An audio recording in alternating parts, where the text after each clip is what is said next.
Hello everyone, स्वागत है आप सभी का टोपस प्राइम चैनल में। इस वीडियो में आज हम करेंगे टीजीटी पीजीटी कंप्यूटर साइंस के लिए मॉक टेस्ट नंबर 14, जिसमें हम कुछ इंपॉर्टेंट क्वेश्चन डिस्कस करेंगे। नेट के हैं कुछ क्वेश्चंस, कुछ other exams like DRDO, ISRO, इनके जो एग्ज़ाम्स होते हैं वहाँ से जो है मैंने आप लिए हैं। ठीक है, तो सभी इंपॉर्टेंट क्वेश्चन हैं और एग्ज़ाम में आने के पूरे चांसेस हैं। ठीक है, चलिए शुरू करते हैं। और अगर आपको वीडियो अच्छी लगे तो लाइक ज़रूर कर दीजिएगा। देखिए, फर्स्ट क्वेश्चन है the postfix expression A B plus C D minus multiply can be evaluated using a. इसको हम किस तरीके से इवेलुएट करते हैं? तो हमने पढ़ा हुआ है पोस्ट फिक्स एक्सप्रेशन हो उसको हम कैसे इवेलुएट करते हैं? यूजिंग, क्या हो जाएगा राइट आंसर? यूजिंग ए स्टैक जो है उसको इवेलुएट किया जाता है। तो फर्स्ट ऑप्शन स्टैक यहाँ पे करेक्ट आंसर हो जाएगा। ओके, चलिए नेक्स्ट देखिए, the post order traversal of a binary tree is this, find out the pre order traversal. Post order traversal हमें गिवन है, प्री ऑर्डर हमें यहाँ पे बताना है कि कौन सा प्री ऑर्डर जो है हो जाएगा। देखिए, पोस्ट ऑर्डर में अगर हम देखें तो क्या होता है, पहले लेफ्ट होता है, फिर राइट होता है, फिर रूट नोड होती है। ठीक है, तो ऑब्वियस है यहाँ पे नोड हमारी क्या आ जाएगी, रूट नोड ए आ जाएगी। और प्री ऑर्डर में ए सबसे आगे होना चाहिए, यानी कि रूट सबसे पहले होता है, देन उसके बाद लेफ्ट होता है, देन उसके बाद राइट होता है। ठीक है, तो ए जो है आगे आ जाएगा। अब हमारे लेफ्ट में क्या हो सकते हैं, डी ई बी हो सकते हैं। तो इस डी ई बी में भी हमें लेफ्ट, रूट और क्या लिखना पड़ेगा, सॉरी लेफ्ट, राइट और नोड। इस डी ई बी में भी क्या होगा हमारा, पहले लेफ्ट होगा, फिर राइट होगा, फिर नोड होगा। तो रूट वैल्यू यहाँ पे कौन सी है, बी है, तो रूट वैल्यू पहले आएगी क्योंकि प्री ऑर्डर है, तो बी आ जाएगा इसके बाद। उसके बाद लेफ्ट वैल्यू कौन सी है, डी है, तो ए बी डी ई यहाँ पे करेक्ट हो जाएगा। और अब यहाँ पे बचा एफ सी, तो यहाँ पर एफ सी में से कौन सा पहले आ जाएगा, यहाँ पे पहले आ जाएगा सी एंड देन उसके बाद एफ होगा। ठीक है, क्योंकि सी अगेन वही रूट वैल्यू होगी एंड देन उसके बाद लेफ्ट या राइट वैल्यूज जाएगी। तो A B D E C F यहाँ पे करेक्ट आंसर हो जाएगा। ओके, चलिए नेक्स्ट देखिए, the branch logic that provides making capabilities in the control unit is known as control transfer, conditional transfer, unconditional transfer या फिर none of the above. Okay, making capabilities in the control unit, क्या बोलेंगे इसको? इसको बोला जाएगा controlled transfer. ठीक है, तो the branch logic that provide making capabilities in the control unit is known as controlled transfer. ठीक है, ओके, क्वेश्चन नंबर 4 देखिए, network that use different technologies can be connected by using, यानी कि वो networks जो कि डिफरेंट टेक्नोलॉजी को use कर रहे हैं किसके द्वारा कनेक्ट किए जा सकते हैं? पैकेट्स के द्वारा, स्विचेस, ब्रिजेस या राउटर्स। सबसे पहले यहाँ पे पैकेट्स दिया गया है, तो पैकेट्स क्या होती है, यूनिट होती है for exchanging information in a network, यानी कि जो भी हम इंफॉर्मेशन एक्सचेंज करते हैं नेटवर्क में वो किसकी फॉर्म में किया जाता है, पैकेट्स के फॉर्म में किया जाता है। तो ये तो होगा नहीं। नेक्स्ट है ब्रिज। ब्रिज क्या होता है, ब्रिज कनेक्ट करता है टू और मोर नेटवर्क। ब्रिज किसको करता है, टू और मोर नेटवर्क्स को कनेक्ट करता है, बट जो सेम नेटवर्क्स होते हैं उनको कनेक्ट करने के लिए ब्रिज का यूज़ किया जाता है। ठीक है, ना कि डिफरेंट उसको। तो सेम नेटवर्क जो यूज़ कर रहे हैं उनको कनेक्ट किया जाता है ब्रिज से, तो ब्रिज नहीं होगा। स्विचेस की अगर हम बात करें तो बेसिकली ब्रिज जो है, स्विच जो होता है बेसिकली ब्रिज ही होता है, बट इसमें मल्टीपल पोर्ट्स जो है यूज़ होते हैं स्विच में। ठीक है, फिर बचा है राउटर्स। तो राउटर्स क्या करता है, फॉरवर्ड करता है डाटा को from one place to another.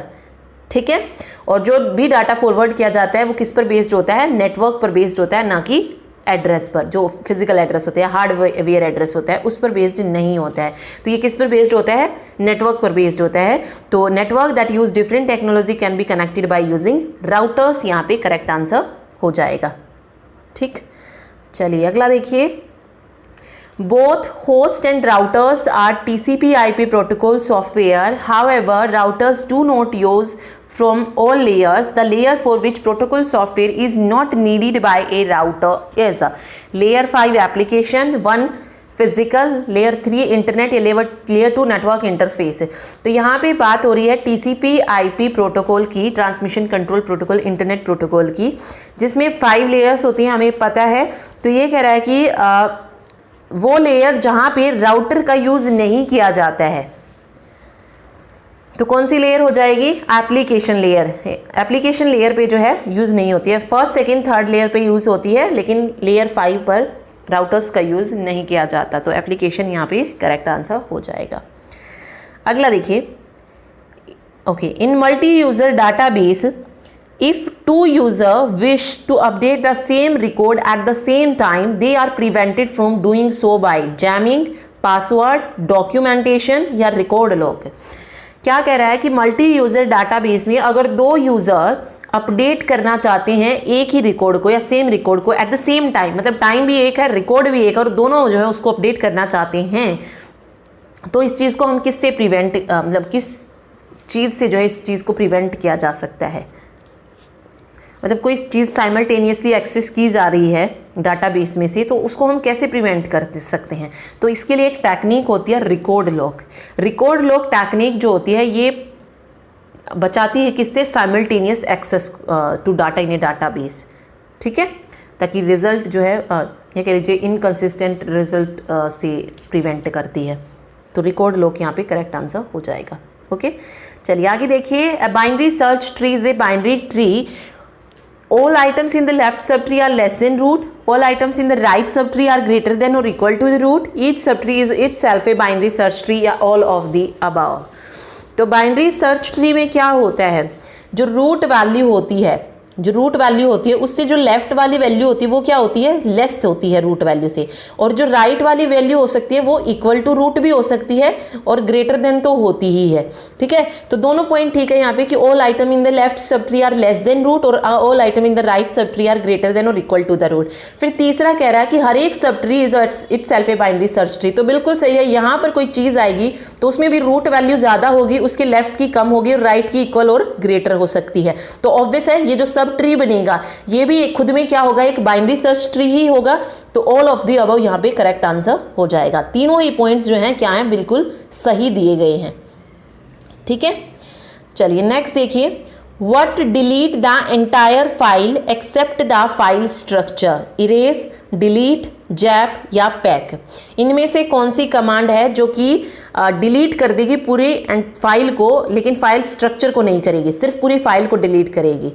तो कौन सी कमांड हो जाएगी? जैप कमांड जो है रिमूव करती है all records from A table, but किसको लीव कर देती है? सिर्फ टेबल स्ट्रक्चर को वो छोड़ देती है। तो zap command is the correct answer. Next देखिए, which command is the fastest among the following? इनमें से कौन सी कमांड है जो कि फास्ट रहेगी? Copy to new file means new file में कॉपी करना, copy structure to new file, copy file 1 और फाइल 2 या copy to M file that delimited. तो फास्टेस्ट कौन सी हो जाएगी इसमें? Copy structure to new file. B option जो है यहाँ पे सही हो जाएगा, ठीक है। नेक्स्ट देखिए, B plus tree are preferred to binary tree in database because. B plus tree को प्रेफर किया जाता है बाइनरी ट्री डाटाबेस में, क्यों? क्योंकि इसकी डिस्क कैपेसिटी ग्रेटर देन होती है मेमोरी कैपेसिटी से, या डिस्क एक्सेस स्लोअर होता है मेमोरी एक्सेस से, disk data transfer rate are much less than memory data transfer rate, या disk are more reliable than memory. तो रीजन क्या होता है कि B plus tree are preferred to binary tree in database? तो right answer हो जाएगा कि जो डिस्क एक्सेस होती है वो स्लोअर होती है देन द मेमोरी एक्सेस, ठीक है। तो disk access is much slower than memory access, correct answer हो जाएगा यहाँ पे। ओके, नेक्स्ट देखिए, transaction manager is which of the following? Transaction manager का काम क्या होता है? Maintain a log of transactions, maintain before and after database images, maintain appropriate concurrency control या ऑल ऑफ द अबव? इसमें से ट्रांजेक्शन मैनेजर का काम क्या है ये बताना था। तो देखिए तीनों ही काम क्या है, चाहे लॉग ऑफ ट्रांजेक्शन को मेंटेन करना हो, database images before and after maintain करनी हो, या कंकरेंसी कंट्रोल को मेंटेन करना हो, कौन करेगा ये सब काम? ट्रांजेक्शन मैनेजर करेगा। तो ऑल ऑफ द अबव यहाँ पे करेक्ट आंसर हो जाएगा, ठीक है। अगला देखिए, नेक्स्ट क्वेश्चन कहता है, leave of which of the following trees are at the same level? कौन सी ट्री के जो लीव्स होते हैं वो सेम लेवल पे होते हैं? Binary tree, B tree, AVL tree या एक्सप्रेशन ट्री? सेम लेवल पे जिसके होते हैं। बाइनरी ट्री में क्या हो सकता है? 0 और 2 हो सकती हैं, ठीक ठीक है। तो ज़रूरी नहीं उसमें लेवल सेम आए, उसमें तो सिर्फ हमें ये कंडीशन चेक करनी होती है या तो ज़्यादा से ज़्यादा 2 हों या फिर 0 हों, ठीक है। यही होता है बाइनरी ट्री में, तो ये नहीं होगा। एवीएल ट्री में भी अगर आप देखेंगे तो देखिए ये मैंने ये बनाया यहाँ पे इस तरीके से, और ये इसमें अगर आप देखेंगे लेफ्ट राइट में 1 का डिफरेंस है, बट यहाँ पे अगर आप देखेंगे एक चीज़ सेम लेवल सेम नहीं है। लेवल सेम कुछ इस तरीके से होगा, ये वाला लेवल सेम है या फिर ये वाला लेवल जो है बिल्कुल सेम है। तो इस तरीके का ट्री ना तो बाइनरी ट्री मतलब बाइनरी ट्री ऐसा हो भी सकता है, ये बाइनरी ट्री है, बट हमेशा ऐसा हो बाइनरी ट्री ये तो सही नहीं है, ठीक है ना। ये एवीएल ट्री है, एवीएल ट्री वैसे है बट ज़रूरी नहीं हर बार ऐसा हो। इसके अलावा भी एवीएल ट्री को हम बना सकते हैं। तो ये क्या होगा, जब हमेशा सेम लेवल की जब भी बात होगी, मतलब जितनी भी लीव्स होती हैं वो सेम लेवल पे कहाँ पर होती हैं, एवीएल उसमें सॉरी बी ट्री में होती हैं, ठीक है। बी ट्री एक सेल्फ बैलेंस ट्री होता है, ये याद रखिए। तो बी ट्री करेक्ट आंसर हो जाएगा यहाँ पे। नेक्स्ट है which of the following TCP/IP internet protocol is a diskless machine uses to obtain its IP address from a server, RARP, RIP, ARP या X.25। तो किसका यूज किया जाता है और IP एड्रेस सर्वर में से लेने के लिए? तो राइट आंसर हो जाएगा रिवर्स एड्रेस रेजोल्यूशन प्रोटोकॉल का यूज किया जाता है, RARP का, ठीक है। रिवर्स सॉरी क्या बोलते हैं इसको, रिवर्स एड्रेस रेजोल्यूशन प्रोटोकॉल, ठीक है। नेक्स्ट देखिए decryption and encryption of data are the responsibility of which of the following layer, physical layer, data link layer, presentation session layer. Decryption और इनक्रिप्शन किस layer का जो है काम होता है? देखिए डिक्रिप्शन और इनक्रिप्शन अगर हम दोनों मॉडल पे बात करें, एक OSI मॉडल और दूसरा है TCP/IP मॉडल, दोनों में ये होता है। OSI में जो इनक्रिप्शन और डिक्रिप्शन होता है ये किस लेयर पे होता है, प्रेजेंटेशन लेयर पे होता है। और TCP/IP में किस पर होता है, एप्लीकेशन, क्योंकि एप्लीकेशन लेयर किससे मिलकर बनी होती है, प्रेजेंटेशन, सेशन और एप्लीकेशन से मिलकर बनती है पूरी एप्लीकेशन लेयर। तो TCP/IP में ये एप्लीकेशन लेयर पे होता है। तो समटाइम मतलब कभी कभी ऐसा भी हो जाता है कि ऑप्शन में वो प्रेजेंटेशन या सेशन को ना डाल के कौन सा देते हैं, एप्लीकेशन लेयर देते हैं, तो वहाँ पर एप्लीकेशन लेयर आपको करेक्ट करना होगा, बट यहाँ पे प्रेजेंटेशन लेयर सही हो जाएगा, ठीक है। क्योंकि यहाँ पे बात OSI की हो रही है, तो OSI में प्रेजेंटेशन लेयर अलग होती है, तो प्रेजेंटेशन पे सही हो जाएगा यहाँ पे, ठीक है। चलिए देखिए अगला देखिए, in which circuit switching delivery of data is delay because data must be stored and retrieved from RAM. तो कौन सी सर्किट स्विचिंग में जो डिलीवरी ऑफ डाटा है, यानी कि जो डाटा की डिलीवरी होती है वो डिले होती है, क्योंकि डाटा जो होता है वो स्टोर्ड होता है और रिट्रीव किया जाता है रैम में से।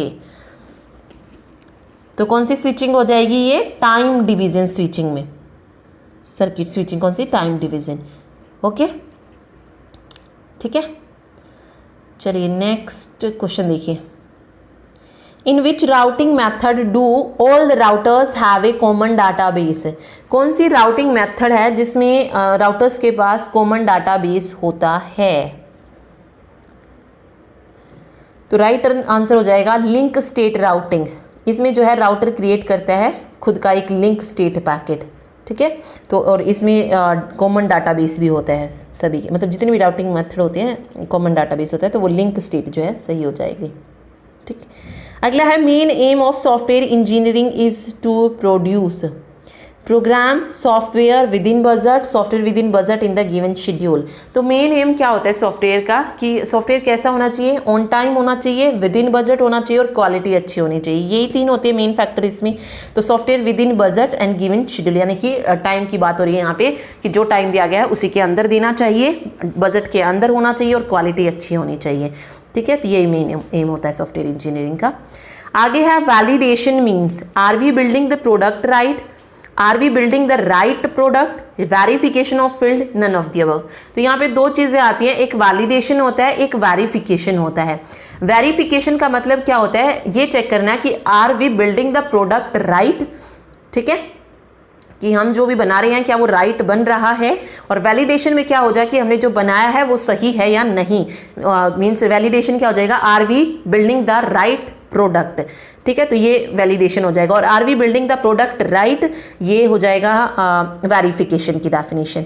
तो ये दोनों इंपॉर्टेंट है, एग्जाम में आती हैं, ये याद रखिए, ठीक है। अगर प्रोडक्ट राइट है तो वेरिफिकेशन, राइट प्रोडक्ट है तो वैलिडेशन, ठीक है। नेक्स्ट देखिए, if a process is under statistical control then it is maintainable, measurable, predictable या वेरीफिएबल। अगर कोई प्रोसेस अंडर स्टैटिस्टिकल कंट्रोल में है तो वो कैसी होगी? तो राइट आंसर हो जाएगा देन इट इज प्रिडिक्टेबल। ठीक है, सी ऑप्शन। आगे देखिए, in a function oriented design we minimize cohesion and maximize coupling, maximize cohesion and minimise coupling, maximize cohesion and maximize coupling, minimize cohesion and minimise coupling. तो ये हम पढ़ चुके हैं। मतलब कोई भी सॉफ्टवेयर बना रहे हैं या ये जो बात की गई फंक्शन ओरिएंटेड डिजाइन में, कोहेशन क्या होना चाहिए? ज़्यादा होनी चाहिए, और जो कपलिंग होती है वो कम होनी चाहिए। ठीक है। कोहेशन क्या होती है कि जो भी मॉड्यूल होता है उसके बीच, मॉड्यूल के अंदर कैसे, मतलब कंपोनेंट के बीच में कैसा है इंटरडिपेंडेबिलिटी। और कपलिंग क्या हो जाएगी? दो अलग अलग मॉड्यूल्स के बीच में किस तरीके की इंटरडिपेंडेबिलिटी है। तो जो मॉड्यूल के अंदर जो कंपोनेंट्स हैं या एलिमेंट्स हैं उनके अंदर कैसी होनी चाहिए? मैक्सिमम जो है कोहेशन होना चाहिए। ठीक है। और मॉड्यूल टू मॉड्यूल जो है ये मिनिमम होना चाहिए। इसको हम कपलिंग बोलते हैं। तो मिनिमम कपलिंग हो जाएगी और मैक्सिमाइज कोहेशन हो जाएगा। तो maximise cohesion and minimise coupling correct answer होगा। ठीक है। चलिए नेक्स्ट देखिए, which of the following metric does not depend on the programming language used. Okay, कौन सी मैट्रिक है जो कि डिपेंड नहीं करती कि कौन सी प्रोग्रामिंग लैंग्वेज यूज्ड हो रही है? Line of code, function point count, member of token या ऑल ऑफ द अबव। तो राइट आंसर हो जाएगा फंक्शन काउंट। बी ऑप्शन जो है यहाँ पे सही होगा। नेक्स्ट देखिए, the in order traversal of the tree will yield a sorted listing of element of tree in binary tree, binary search tree, heaps या none of the above. In order traversal में पूछा है, इसकी sort करते हैं listing of element of tree in binary search tree. यहाँ पे correct answer हो जाएगा बी ऑप्शन। ठीक है। नेक्स्ट देखिए, mobile IP provided to basic function, route discovery and registration, agent discovery and registration, IP binding and registration या none of the above. Okay, mobile IP provide करता है दो basic function. वो कौन कौन से फंक्शन है ये पूछा है इसमें। तो क्या हो जाएगा करेक्ट आंसर? मोबाइल आईपी जो दो बेसिक फंक्शन प्रोवाइड करता है वो है, एक एजेंट डिस्कवरी है और दूसरा रजिस्ट्रेशन है। तो एजेंट डिस्कवरी एंड रजिस्ट्रेशन यहाँ पे करेक्ट होंगे। ठीक है। नेक्स्ट देखिए, preemptive scheduling is the strategy of temporarily suspending a running process आएगा यहाँ पे। ठीक है।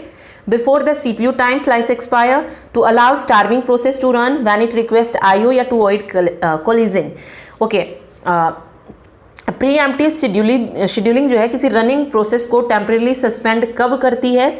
जब उसका जो सीपीयू का जो टाइम स्लाइस है वो एक्सपायर हो जाता है। जैसे राउंड रोबिन शेड्यूलिंग एल्गोरिथम है, कैसी है? प्रीएम्प्टिव है और उसमें क्या दिया जाता है? Time quantum. और जैसे ही वो टाइम क्वांटम या टाइम स्लाइस खत्म होता है वो प्रोसेस एक्सपायर हो जाती है एंड देन दूसरी जो है आ जाती है। ठीक है। तो मतलब जो भी सस्पेंड हो जाती है प्रोसेस, तो before the CPU time slice expire correct answer हो जाएगा यहाँ पे। ठीक है। आगे देखिए, in round robin CPU scheduling as time quantum is increase the average turn around time. तो ये देखिए नेट में भी पूछा गया है। इससे पहले वाला जो पेपर था हमने डिस्कस किया था वो आई थिंक डीआरडीओ का पेपर था वो, या इसरो का था मे बी, पता नहीं, बट एग्जाम में पूछा गया था सेम क्वेश्चन। तो ऐसे ही जो है क्वेश्चन रिपीट होते हैं। एक एग्जाम में कहीं से ले लिया, दूसरे में कहीं से, मतलब मोस्टली जो है लगभग क्वेश्चन सेम ही आते हैं। तो जितना पेपर हो सकते हैं उतने आप जो है कीजिए, क्वेश्चन आपको इन्हीं में से मिल जाएंगे। ठीक है। तो देखिए, अगर हम राउंड रोबिन सीपीयू शेड्यूलिंग में टाइम क्वांटम को इंक्रीज करेंगे तो average turn around time increase भी हो सकता है, डिक्रीज भी हो सकता है। ये मैंने आपको बताया था। और कांस्टेंट तो रहेगा ही नहीं, तो वेरीज इरेगुलरली करेक्ट आंसर हो जाएगा। ठीक है। आगे देखिए, resources are allocated to the process on non shareable basis as a mutual exclusion, hold and wait, no preemption, circular wait. क्या कह रहा है? रिसोर्सेज को हम एलोकेट कर रहे हैं किस बेस पे कि वो नॉन शेयरेबल है, यानी कि जो रिसोर्सेज एलोकेट किए जा रहे हैं वो नॉन शेयरेबल है, उनको हम शेयर नहीं कर सकते हैं। ये किस में होता है? नॉन शेयरेबल रिसोर्सेज की जरूरत हमें किस में पड़ती है? म्यूचुअल एक्सक्लूजन में। ठीक है। क्या हो जाएगा? म्यूचुअल एक्सक्लूजन यहाँ पे सही हो जाएगा। ठीक है। ये कंडीशंस हमने पढ़ी थी डेडलॉक में। तो यही होता है म्यूचुअल एक्सक्लूजन कि एक जो है नॉन शेयरेबल रिसोर्सेज जरूर होना चाहिए, तभी हम जो म्यूचुअल एक्सक्लूजन की प्रॉब्लम है उसको अवॉइड कर सकते हैं। ठीक है। चलिए आगे देखिए, cache and interleaved memories are ways of speeding up memory access between CPU and slower RAM.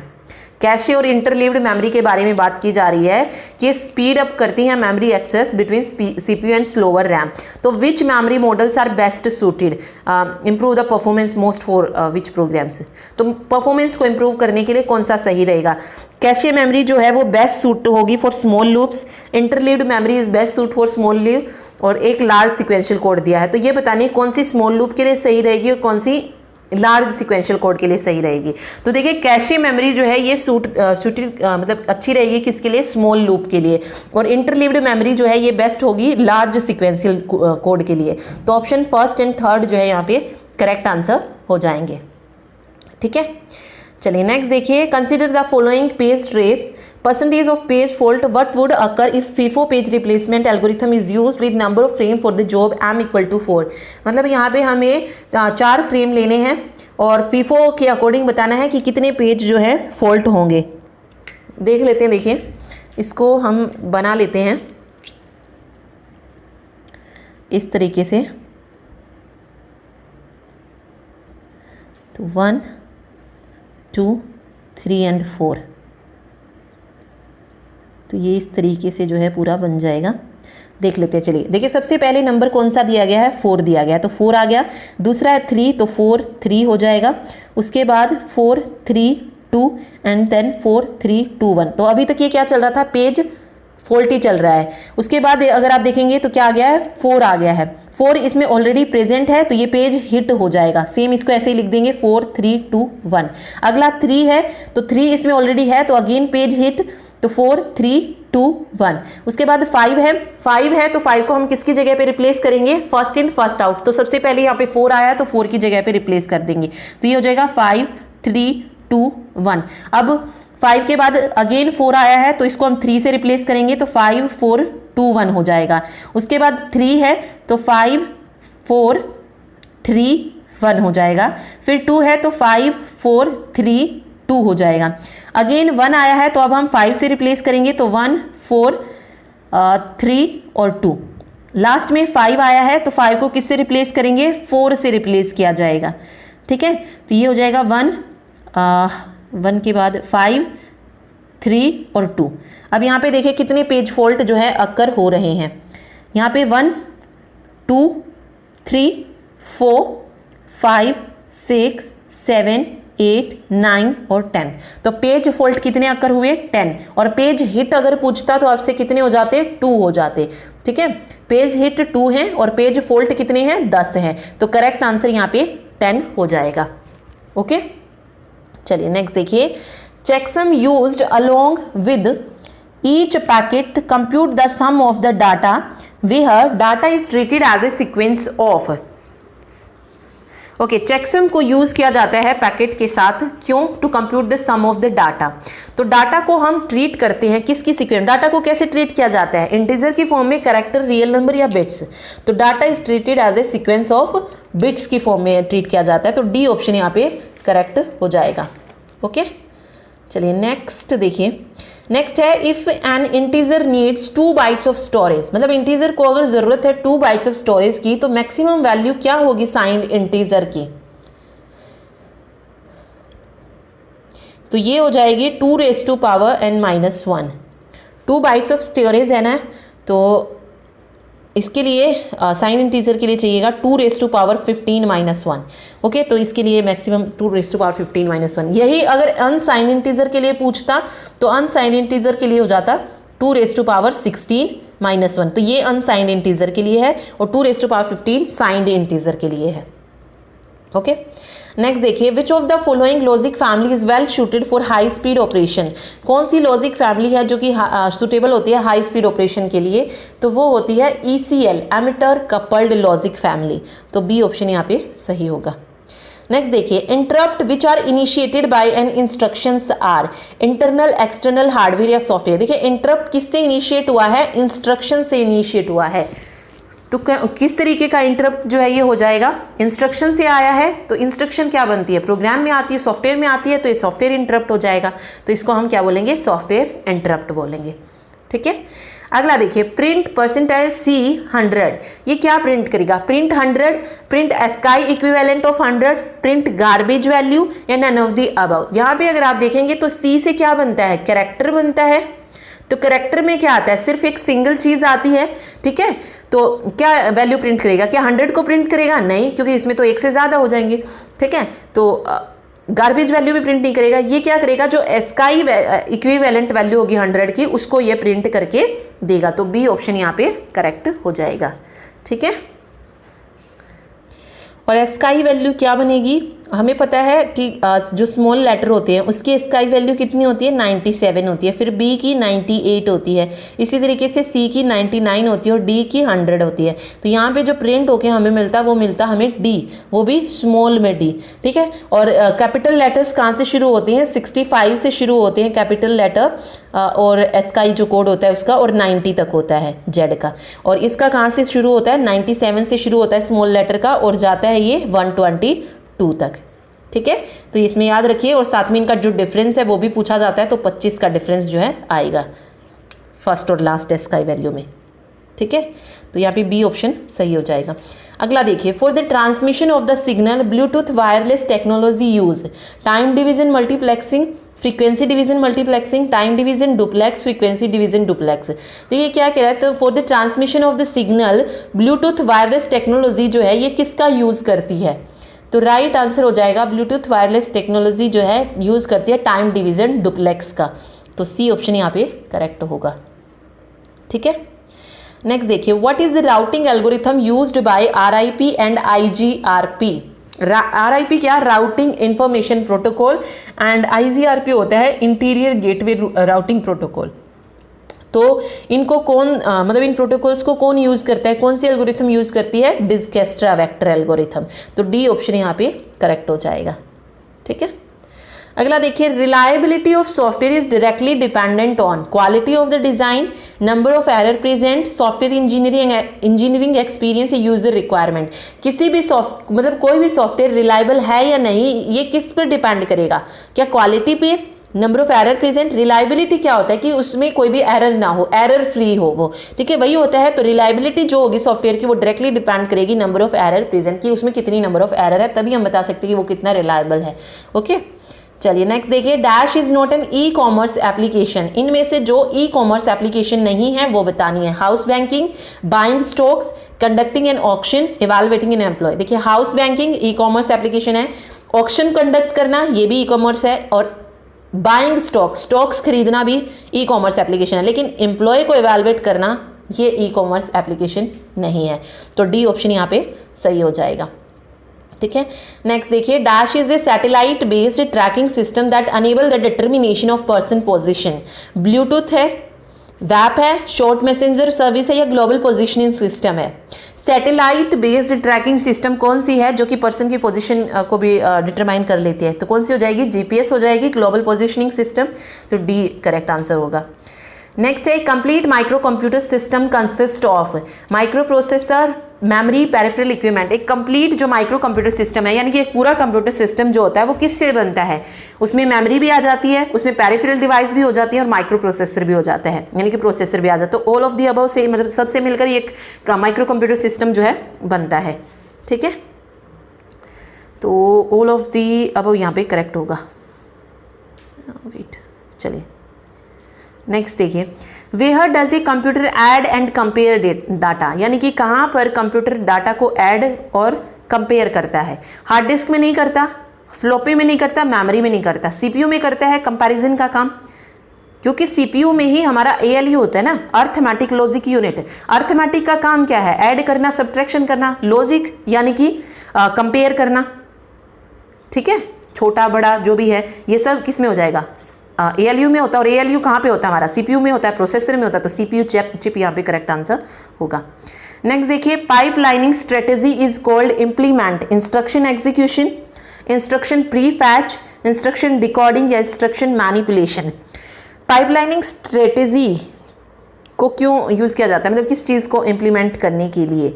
तो राइट आंसर हो जाएगा यहाँ पे इंस्ट्रक्शन प्री फैच, ठीक है। बी ऑप्शन जो है सही होगा, इंस्ट्रक्शन प्री फैच। नेक्स्ट देखिए, which of the following data structure is linear type, इनमें से कौन सा डाटा स्ट्रक्चर है जो कि लीनियर टाइप है? स्ट्रिंग, लिस्ट, क्यू या ऑल ऑफ द अबव। देखिए लिस्ट भी लीनियर होता है, क्यू भी लीनियर होता है, स्ट्रिंग भी लीनियर होता है। नॉन लीनियर में कौन आते हैं? ट्री आता है, ग्राफ आता है, ये नॉन लीनियर होते हैं। तो ये तीनों क्या हैं? All of the above are linear data type. ठीक है, अगला देखिए, to represent hierarchical relationship between elements, hierarchical relationship बतानी है तो कौन सा डाटा स्ट्रक्चर बेटर होगा? डी क्यू यानी कि double ended queue, priority queue, tree या ऑल ऑफ द अबव। तो हिरारिकल देखिए डी क्यू और प्रायोरिटी ये क्या है? लीनियर में होते हैं, लीनियर डाटा टाइप होते हैं, और ट्री जो होता है ये नॉन लीनियर में होता है। तो यहाँ पे हम हिरारिकल रिलेशनशिप दिखाते हैं, तो सी ऑप्शन करेक्ट हो जाएगा यहाँ पे। ठीक है, चलिए अगला देखिए, an exception is another name for a compile error, logic error, run time error या सिंटेक्स एरर। एक्सेप्शंस का एक अनदर नेम क्या है? एक्सेप्शन स्कोर क्या किस नाम से जानते हैं? रन टाइम एरर के नाम से भी जानते हैं। तो सी ऑप्शन सही हो जाएगा, रन टाइम एरर। ठीक है, नेक्स्ट देखिए, the scope of variable refers to the length of a variable, name of a variable, accessibility of a variable या data type of a variable. तो स्कोप ऑफ वेरिएबल क्या define करता है? क्या होता है स्कोप ऑफ वेरिएबल? क्या हो जाएगा? एक्सेसिबिलिटी ऑफ ए वेरिएबल बताता है ये। तो ठीक है, refers to the accessibility of a variable correct होगा। नेक्स्ट है, which is not a valid type of join, जो वैलिड टाइप नहीं है ज्वाइन का? Left join, middle join, right join, inner join. तो ज्वाइन का जो इसमें टाइप नहीं है, देखिए 5 टाइप होते हैं ज्वाइन के, 5 टाइप कौन कौन से होते हैं? इनर ज्वाइन होता है, इनर है तो आउटर भी होगा, फिर लेफ्ट है तो राइट भी होगा, लेफ्ट राइट इनर आउटर, और एक और होता है क्रॉस ज्वाइन, ये भी होता है। तो यहाँ पे मिडिल ज्वाइन जो है सही हो जाएगा कि ये वैलिड टाइप नहीं है ज्वाइन का। ठीक है, चलिए नेक्स्ट देखिए, which one is more appropriate for reading a multi word string, इनमें से कौन सा अप्रोप्रिएट है मल्टी वर्ड स्ट्रिंग को रीड करने के लिए? स्कैनएफ नहीं होगा, तो राइट आंसर यहाँ पे जो हो जाएगा वो हो जाएगा गेट्स। गेट्स जो है एक मल्टी वर्ड स्ट्रिंग के लिए यूज़ किया जाता है, तो सी ऑप्शन सी होगा गेट्स। ठीक है, अगला है, to avoid race condition, race condition को अवॉइड करने के लिए कितनी नंबर ऑफ प्रोसेसेस हैं जो कि साइमल्टेनियसली इनसाइड अ सेक्शन, मतलब ओके रेस कंडीशन को हम किस तरीके से जो है हटा सकते हैं? मीन्स एक मिनट, ओके रेस कंडीशन को अवॉइड करने के लिए क्रिटिकल सेक्शन में कितनी नंबर ऑफ प्रोसेसेस होनी चाहिए ये पूछा गया है। तो हमने पढ़ा है क्रिटिकल सेक्शन में एक टाइम पे सिर्फ एक ही प्रोसेस रन कर सकती है। ठीक है, एक से ज़्यादा नहीं। तो कितनी प्रोसेस हो जाएंगी? 1 प्रोसेस। तो सी ऑप्शन यहाँ पे करेक्ट होगा। अगला है, which of the following convert the high level language into machine level language. तो कौन सा है जो कन्वर्ट करता है HLL को मशीन लेवल लैंग्वेज में? तो ये कंपाइलर हो जाएगा, तो सी ऑप्शन सही होगा compiler. Match the following with respect to C language data types and select the correct answer. सबसे पहले यहाँ पे करेक्टर है और स्ट्रिंग है। करेक्टर हमें पता है सिंगल कोट में आएगा, तो सिंगल कोट वाला लगा दीजिए। स्ट्रिंग डबल कोट में आएगा, इंटीजर में सिर्फ इंटीजर आते हैं और फ्लोटिंग पॉइंट में डेसिमल वैल्यूज आती हैं। तो इस तरीके से ये मैच हो जाएगा। ठीक है, अगला क्वेश्चन देखिए, the number of processes completed per unit time is known as output, throughput, efficiency या कैपेसिटी। यहाँ पे पूछा है जो नंबर ऑफ प्रोसेसेस कंप्लीट होती है पर यूनिट टाइम में, इसको क्या बोलते हैं?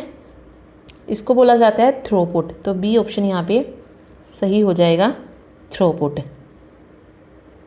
ठीक है, चलिए आगे देखिए, लास्ट क्वेश्चन है, what is performed through the entire duration of the project? Risk monitoring, risk projection, risk identification या रिस्क असेसमेंट।